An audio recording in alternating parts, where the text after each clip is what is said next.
Since my sister's here today to be with my mother, they just clap for me all the time, Jill.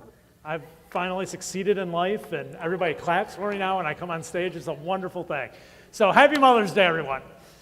This morning, we are continuing our series we've been going through, which is called False Assumptions That Will Drive You Crazy. And basically what we're looking at is this, Christians have a lot of false assumptions they have about their faith that actually drive them nuts if they try to live them out in their lives. And what happens is it will lead them to a lot of heartache and frustration rather than what God desired for your life, and that is to find freedom in life. So we're kind of going through these false assumptions, and we're kind of breaking them down and going, here's what God truly desires. Here's what God really wants from your life. And today on Mother's Day, we're actually going to tackle a false assumption that a lot of mothers have, and it just goes something like this, that your primary role as a mother is to eliminate risk for your children, to eliminate the risk in their life. What you see a lot in our society today is that mothers who think that their primary role in their life is to create a world for their children where they can't get hurt physically, mentally, or emotionally. And they try to create like a bubble for their children. So they try to eliminate and protect their children from experiencing any type of pain at any cost. And we see that a lot in our culture today. Now, what you will notice is this. I'm going to show you some examples. But what you will notice is fathers and mothers treat their kids differently. Would you agree with that? Okay? So to make this point clear, what I'm going to show you is some pictures this morning. And what I want you to do is identify who you thought prepared these children for these activities. Either a father or a mother, okay? So after I show the picture, I will ask mother, and you can raise your hand if you think of it as the mom, or I'll ask father, and you can raise your hand if you think of it as the father, all right? So here we go. First picture. All right, now what parent prepared this child for this activity? If you think it was the mom, raise your hand. If you think it was the dad, raise your hand. Overwhelming vote there for dad. All right, here we go. Next picture. Soccer. Dude, I cried when I found this picture. I wept. How many of you think the mother prepared these children? How many think the father prepared these children? Mothers win again. They're actually putting like headgear on kids to play soccer now. And I know some of you are thinking, well, it gives them concussions. I played soccer. It's okay. They'll live. Then you look at me and go, maybe we should put protection on. Point taken. That's good. All right, here we go. Next one.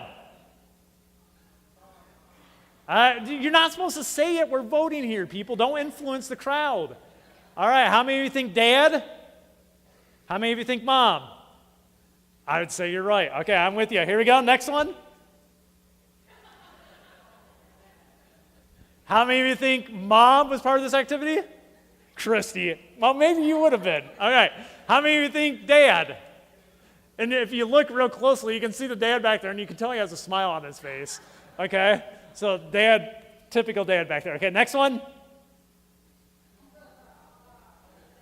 Who was in charge of watching the kid? Mom? Dad? All right, see, we're 100% on that one, all right? Got a couple more? This one? Who got this little girl ready for skateboarding? Dad? Mom? See, now we're all getting clear. We're all on the same page now. Next one? Who's watching this poor child? Mom? Dad? All right. I think this is the last one.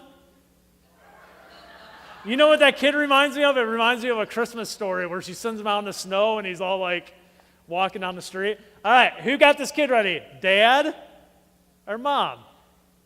All right. We have a clear understanding. You see, here's the problem with trying to eliminate risk for your children. Is it's actually not healthy and it's actually not really good for them. There's actually a lot of negative consequences to it. Child psychiatrists are telling us that this constant focus of eliminating risk in our children's lives are actually stressing our kids out and making them more fearful than they've ever been.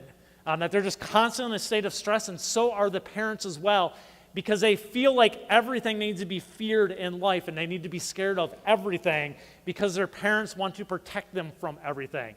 We also have found out that it stunts a child's growth in developing responsibility, courage, self-esteem, and confidence. that it stunts a kid's growth in attaining all those things. And to be honest with you, the reality of life is this. We live in a fallen world, and we all face hardships, and there's no way that we can actually protect our kids from the hardships they're going to face. The best we can do is maybe delay it a little bit, but we can't protect them from ever facing them. Jesus says in John chapter 16, he says this, he says, here on this earth, you will have many trials and sorrows. Jesus is making you face reality and go, here on this earth, there's going to be a lot of trials and sorrows. You're going to have a lot of struggles. Peter writes this. He says, dear friends, don't be surprised at the fiery trials you are going through as if something strange were happening to you. What Peter says is don't be surprised by the stuff you're going through and don't act like it's not going to happen all the time. It doesn't happen to everybody else. We all go through struggles. We all go through trials. So attempting to keep your kids from facing reality will be a fruitless pursuit that will end in frustration and heartache a lot of times. And you will just constantly be pulling out your hair. So instead of spending significant energy and time on trying to eliminate risk from your children's lives, what is a better use of your time that would prepare them for the challenges and the risks that they are going to face in their life? And that's what I want to talk about this morning, is I want to share with you 3 ways, moms, that you can, if you are one of those extreme protectors, I'm going to eliminate all risk from my kid's life. 3 different areas I would tell you to focus on that I think would be more beneficial for your children as Christian parents to them, all right? That will prepare them for this world that they're going to live in and how to succeed in this world that they're going to live in. So this morning, let me share those 3 things with you. The first thing is just simply this. Moms, you need to display God's unconditional love to your kids. One of the things they need to see from you is they need to see unconditional love, and just know that at any cost, at any time, you love them.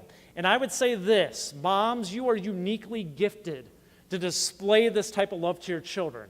I would say from the time of birth, it's almost like in your DNA that you love your children more than you love yourself. How many moms would say that? Not that they're don't look at them as teenagers.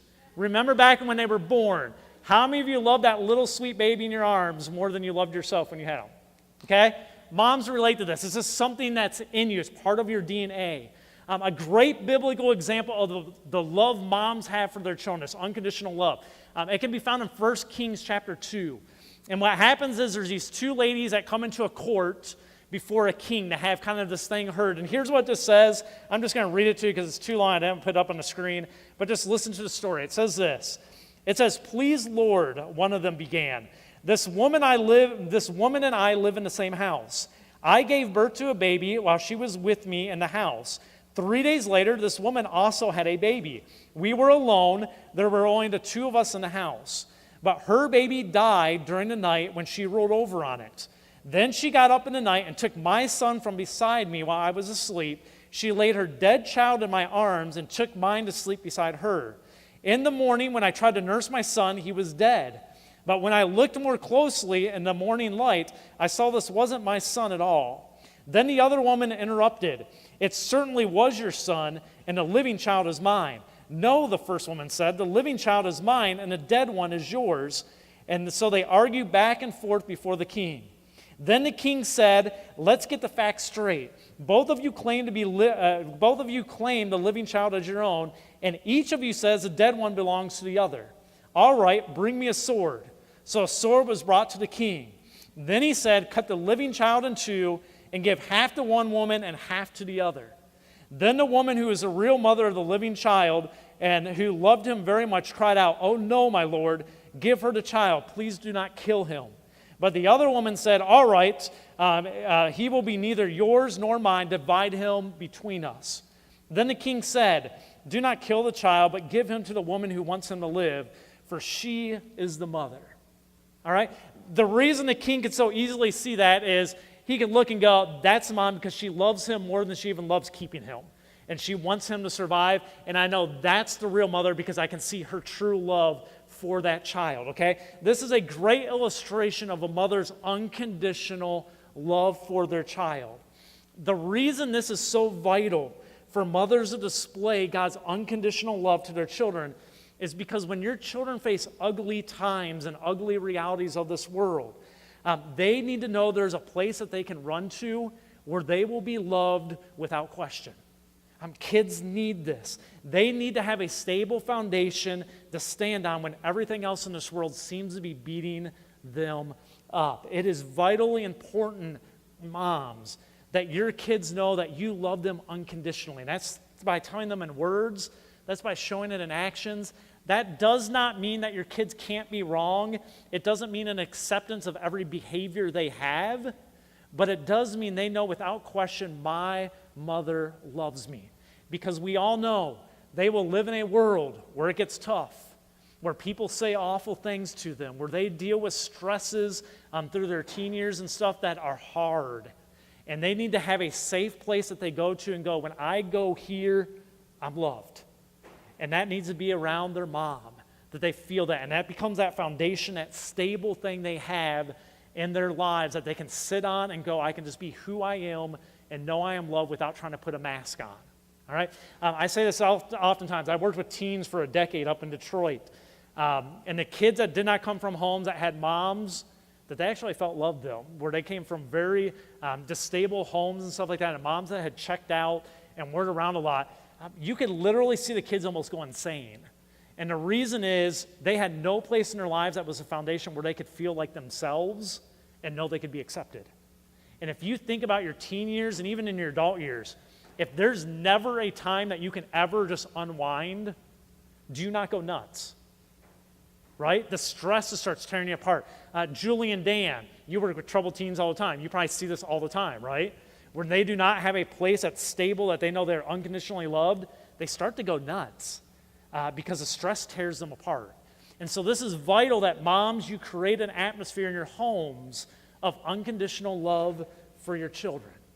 The second thing, moms, you can focus on is this, rather than just trying to eliminate risk, is just simply teaching your kids how to process the events of life. Teaching them how to look at things that they're going to face and how to think it through and how to make decisions and how to avoid problems that a lot of people get into. Just helping them learn how to process the events of life that happen. For example, I had a mother that taught me a lot of different wisdom and traits. And let me just share some of them with you. She taught me simple logic. She would say things such as, if everyone jumped off a cliff, would you jump off too? And I learned logic from my mother from statements like that. She taught me boundaries. She would say things like, if you get too close to the drug house, they will shoot you dead. And so we learned boundaries. Now you laugh and you go, that's a lie. No, that's true. And so we had the drug house 3 houses down, and you weren't allowed to go past the bushes to the right of the house because you can't get close to the drug house so you didn't get shot dead. So that was a rule in our house. She taught me about genetics. And she would say things like, you're just like your father.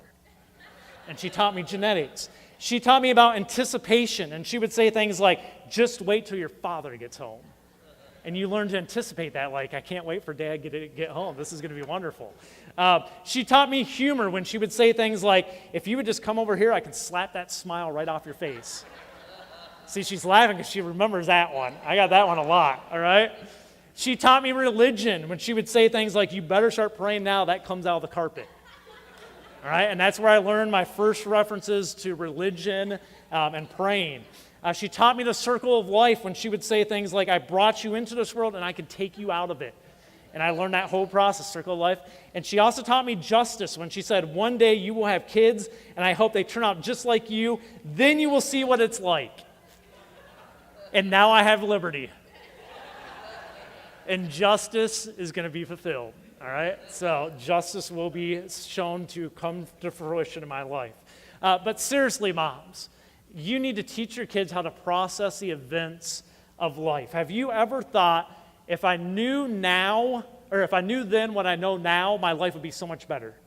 How many of you have ever thought that? Like, if I knew the wisdom I have today as an adult and when I'm older, if I only had that when I was younger, things would have went so much smoother and my life would have turned out so much better and I would have avoided so many problems. The reason I bring that up is this. Moms, you need to teach that to your kids. You need to teach them those things. And I would say this, you have to teach them in a way that's proactive.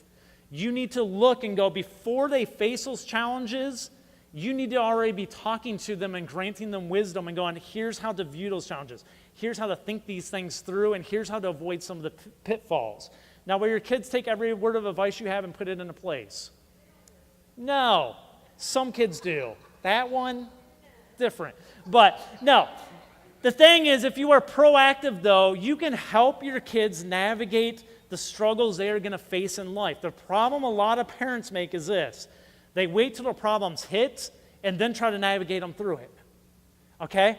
As Christian parents and as just good parents, what we need to do is be proactive. And before they face the issues, help them understand how to think it through. So then when the issue faces them and you're not around, they already know the process to think through how they're going to handle these things. Your role is to proactively share with them that wisdom.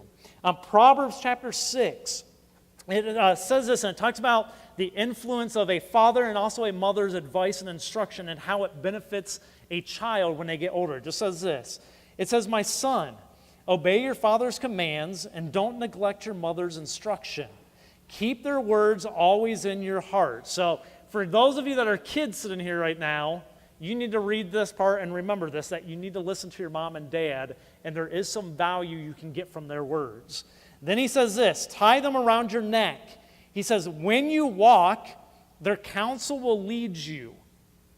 Why? As you go through life, your parents will have prepped you already to know how to handle certain events that are going to come up in your life, and they have already helped you navigate that field to go through, all right? So he says, when you walk, their counsel will lead you. He says, when you sleep, they will protect you. And when you wake up, they will advise you. For their command is a lamp and their instruction a light. Their corrective discipline is a way of life. All right? Moms, provide wisdom for your children today that will guide them tomorrow. That is what your goal is. Provide them wisdom today that will guide them tomorrow. The third thing that moms can focus their energy on rather than just trying to eliminate risk is simply this: display genuine faith in Jesus Christ to your kids. Moms, you got to let them see Jesus Christ in you. Don't just teach them about going to church. Don't just teach them scriptures. Don't teach them Christian traditions and church traditions and stuff like that. They need to see an active, alive faith in you. They don't need to hear you talk about your faith. They need to see it in action. They need to see you living it out. Kids learn from what you do, not what you say. Okay, moms? They learn from what you do, not from what you say. You can tell them 50,000 different things, and it will go in one ear and out the other. But you can live it out before them, and they will catch the message. One of the things God blessed me with, and this is where I get to say my nice thing about my mother, is one of the things God blessed me with is I was blessed with a mom who was a faithful follower of Jesus Christ, not because I heard it at church, not because she made me go to church, not because we read Bible scriptures or any of that stuff, or because when I was misbehaving in church, she would drag me out and beat me and then bring me back in to try to get me to actually listen. None of those things. The reason I was blessed with a great mother is this. At home, in every instance in her life, I saw a Christian woman. That's all I ever knew. All I knew was a Christian woman, someone who actually said they were a follower of Christ and lived it out every single day. That's what I saw. I saw a mom when I wasn't around and I would show up unexpectedly reading her Bible. I would show up unexpectedly. I'd see a mom who prayed. I would be out in public and stuff and see a mom who tried to respect people and love people and care for people. I saw that stuff on display in her life constantly. It wasn't just something in her words saying this is what we need to be. It was who she was. All right? And the greatest gift, mothers that are Christians here, you can give your children is to actually display authentic, genuine faith in Jesus Christ in your own life on a daily basis. It will mean more than anything you do by just dragging them to church or trying to make them read scripture or teaching them church traditions. They need to see it in you. The Apostle Paul, he's writing to kind of this underling of his named Timothy. And he's this guy, he's kind of put in charge at a young age over a church. And one of the things he notes about him in the first book of the book called 2 Timothy, it's a book of Timothy, he writes this, he says, "I remember your genuine faith," and he says this is key, "for you shared a faith that first filled your grandmother Lois and your mother Eunice, and I know that same faith continues strong in you." So what Paul's saying is, Timothy, I see your incredible faith. I knew your grandmother, I knew your mom, and I saw the same faith in them, and so I know it continues in you because I know the influence they had in your life. Moms, you have to display a genuine faith in Jesus Christ for your kids to get it. A lot of parents go to church, or I hear this a lot of times, my kids need to come to church, so I'm trying to get them to church so they can learn morality and they can learn some of that type of stuff, and I need to get them into church so they can hear that. And I want to sit there all the time and just go, it might help some, and we're glad you're bringing them, and we're going to minister to them. But the more effective tool would be, you actually live out what you know Christ wants you to do. And if you would just do that, that would be 10 times more effective than just dropping them off at church here and thinking we're going to fix your kids somehow. That has very, I would say, questionable results. I do know this. Kids that grew up with incredible Christian mothers who had a genuine faith, you can tell it in their kids because you see it carry over in their children. Real quick hand raise. How many of you grew up with an incredible woman of faith in your house? That wasn't just words, you saw it. Did it not impact the rest of your lives? Okay?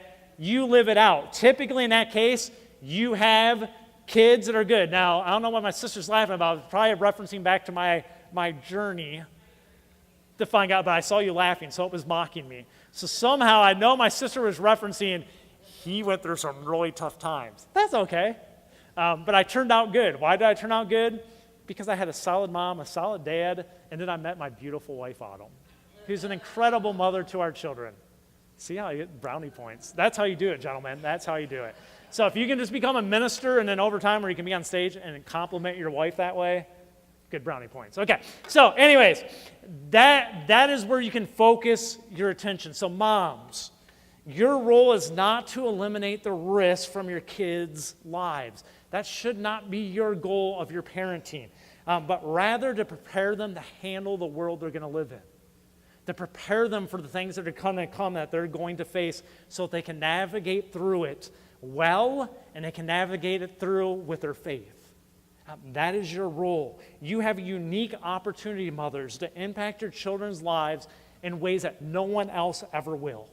You have a unique voice in their lives. So spend your effort, spend your energy on the most beneficial things you can. And that is providing them unconditional love. That is providing them wisdom of how to deal with life. And it's providing a model of faith that they can follow. All right? Then you can have confidence when you read scriptures like Proverbs 22:6. It just simply says this: direct your children onto a right path, and when they are older, they will not leave it. I'm a perfect example of that influence, that a Christian mother focused on those things, and that scripture actually coming to fruition in our lives, even when you had dark times. Mother, did you have dark times with me? Her comment, I think, was, oh yeah. All right? And now I'm where I am today. Why? Because I saw these things displayed in my own mother. Let's pray. Heavenly Father.